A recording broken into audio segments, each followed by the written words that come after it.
How do you survive the music industry when your label's being raided by the feds? Your mentor sues you twice, and your biggest cosign turns around and says he wouldn't even care if you got hit by a car.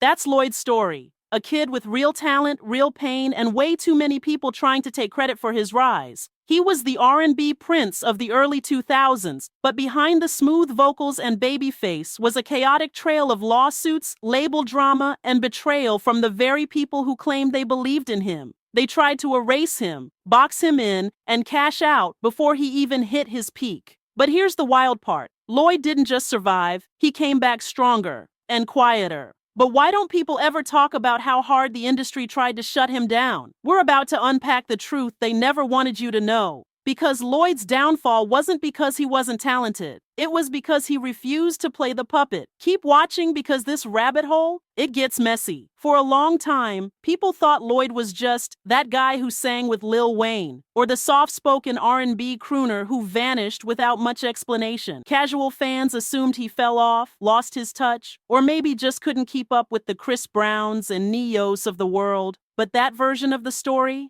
it's a smokescreen. See, the misconception started when Lloyd blew up early. And we're talking young. He had already done the boy band thing, dealt with fame as a literal child, and was handed a record deal with Murder Inc. before most people even got their driver's license. He looked like another industry machine-made R&B heartthrob, perfectly sculpted to be disposable, replaceable, forgettable. And when Murder Inc. collapsed under federal investigation, everyone assumed Lloyd went down with the ship.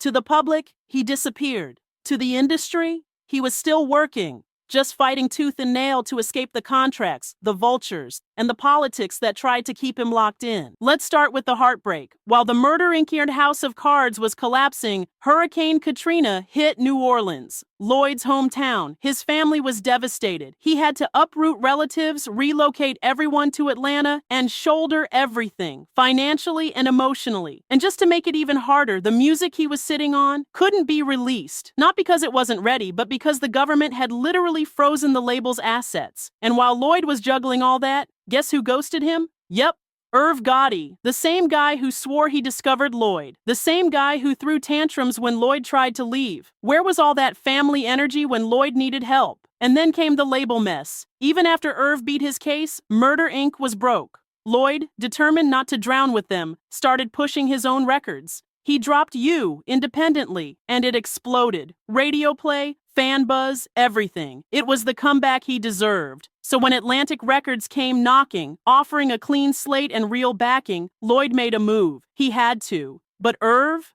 saw it as betrayal, suing Lloyd, threatening Atlantic, calling him disloyal, acting like he owned the man. And let's not forget Joyce Irby resurfacing like it was season 2 of a bad drama series, suing Lloyd again, this time claiming he hadn't paid her what they agreed in court. Oh, and she wanted him to find her a job too. Yep, that was literally part of the deal. So here's Lloyd, juggling lawsuits on both ends, stuck between bitter ex-label heads and former mentors acting like unpaid consultants, all while just trying to make music. And even when he made music, the labels didn't know what to do with him because Lloyd didn't fit the mold anymore. He wasn't the boy band kid. He wasn't the label's puppet. He was a grown man with his own vision, and that scared the hell out of an industry that thrives on obedience. But instead of breaking, he bent, quietly, patiently, and he started building something they couldn't touch.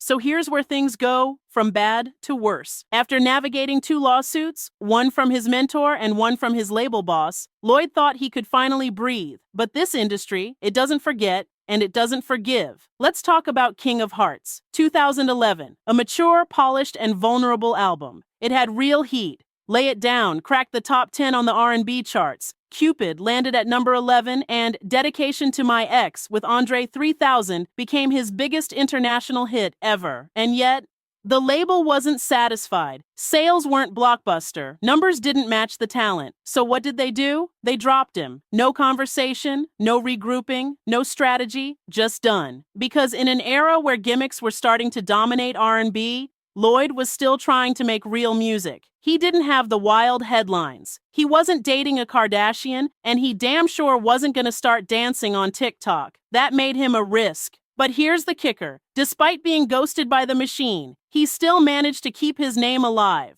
Through features, mixtapes, and touring, he hustled. But with no label backing, no big budget, and his own team funding projects, that kind of grind eats away at you. And behind the scenes, Lloyd was exhausted, burned by Irv, sued by Joyce, misunderstood by his labels, losing money, losing momentum, and yet still expected to perform like none of it was happening. You could see it in his interviews. He was quieter, more careful, guarded. He'd go years without dropping a full album. And every time he started building steam again, some new obstacle popped up. If it wasn't industry politics, it was personal pain. If it wasn't shady business, it was straight up neglect. But that silence, that gap in music, it wasn't a fade out, it was a reset. Because what people didn't see coming was Lloyd's quiet revenge. By the mid-2000s teens, it really looked like Lloyd had vanished. No hit singles, no major label, no scandals, just silence. And people started asking, did he quit? Was this the end of another almost famous R&B star? But the truth, Lloyd wasn't retreating, he was healing. During a rare 2016 interview on Sway in the Morning, Lloyd opened up, really opened up, for the first time. He talked about stepping back to focus on family, finishing his GED, learning instruments, becoming a vegetarian, and even exploring religion. He had a son in 2017, a daughter in 2018, and suddenly, the man who had spent years trying to survive the music business was focused on surviving life. That same year, he finally returned with his most honest project to date, True. It wasn't about chasing chart numbers or label pressure. It was personal, reflective, grown man music. The title track, released 2 years earlier, felt like a letter to his fans. Raw, emotional, real. And guess what? It resonated.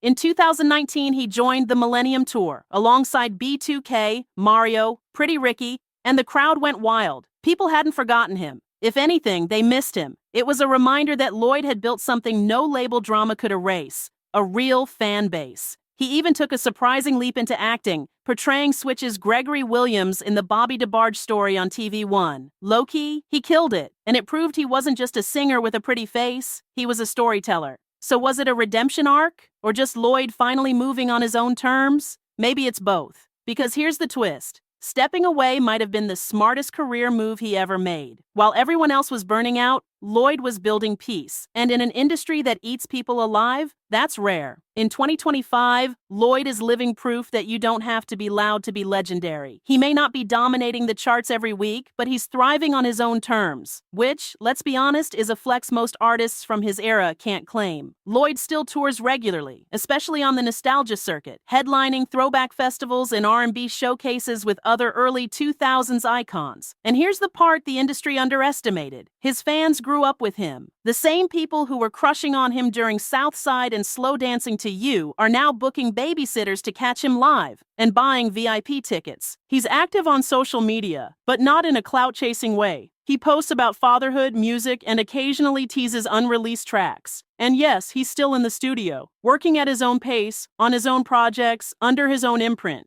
And if you dig a little deeper, you'll notice he's been writing and producing for other artists too, quietly stacking checks behind the scenes while keeping his name out of drama. Lloyd's also become a bit of a blueprint for artistic survival. The new generation of indie R&B singers, a lot of them cite him as inspiration, not just for his voice, but for the way he took control after getting burned by the system. No messy breakups, no tabloid scandals, no viral meltdowns, just a grown man, a father of two, making music, showing up for fans, and never apologizing for choosing peace over pressure. That's a win in our book. So what's Lloyd's net worth in 2025? Reports put him around $1.5 to $2 million.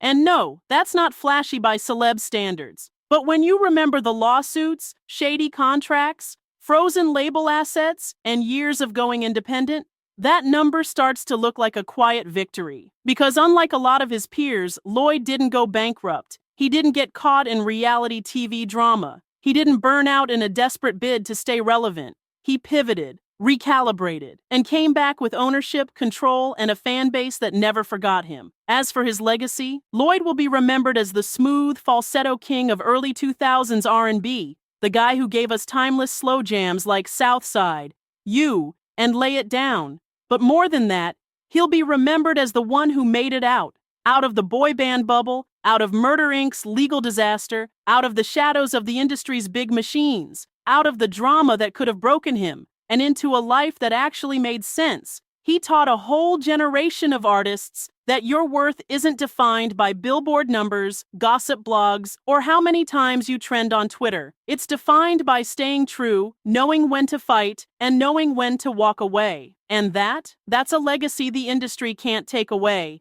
Here's the final truth. Lloyd wasn't just underestimated, he was intentionally boxed in. They wanted him young, controllable, and grateful. But the second he stopped being the smiling R&B puppet, the system turned on him. And when the dust settled, after the lawsuits, the betrayal, the heartbreak, Lloyd did what most artists can't. He walked away with his soul intact. No viral scandal, no messy tell-all, no desperate rebrand, just quiet growth, healing, real music, real life. And here's the part they really don't want to admit. Lloyd didn't fade out. He outlasted the chaos. He outgrew the machine. And in the process, he became something way more powerful than a hitmaker. He became free. So the next time someone tries to say Lloyd fell off, ask them this. Did he fall off? Or did he level up in a way the industry was never ready for?